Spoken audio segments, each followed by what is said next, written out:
Karl, let's begin with the number one tip to buying a car. You've got to be realistic. What does that mean? Just means that when you're shopping, keep in mind what you really need, not just what you want or what you think would be nice. A lot of people don't do that.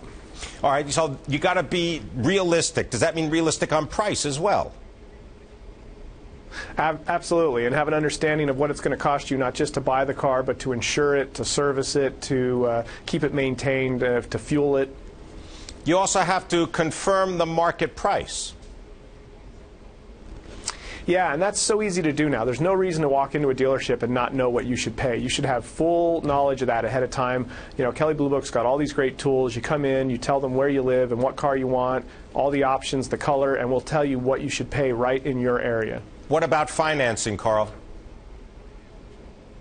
Always arrange financing first. If you arrange financing first, then you can go in and the dealer can try to beat the deal you've got. But again, you don't want to go in there and not really know how you're going to finance the vehicle, because it leaves you too open to, being pressured into something that's not a very good deal for you. Let's talk about car buying don'ts. Tell us about falling in love.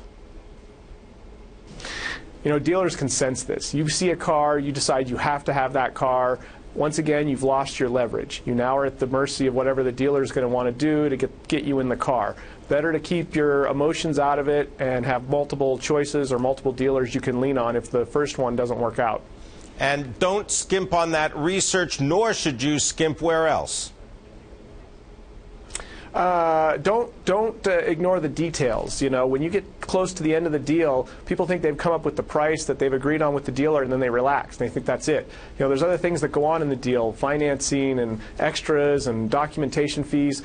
Pay attention to all those details as the deal is finalized. All right. And what about leasing a car? Give us the 3 things you should pay attention to. With leasing, a big one is understand the limits of leasing. When you lease a car, you can't drive it as many miles as you want. You're going to have a set number up front, and you've got to return it in a few years in basically the same condition. You can't modify it, put in your own audio system, change the wheels. And insurance, so know that Karl? before you start. Insurance? Well, there's this thing called gap insurance, and you got to be good with that, because it's usually included now, but it wasn't always, and it can still sometimes leave you in trouble. You always want to make sure you're covered on gap insurance. Thanks for covering us, Karl.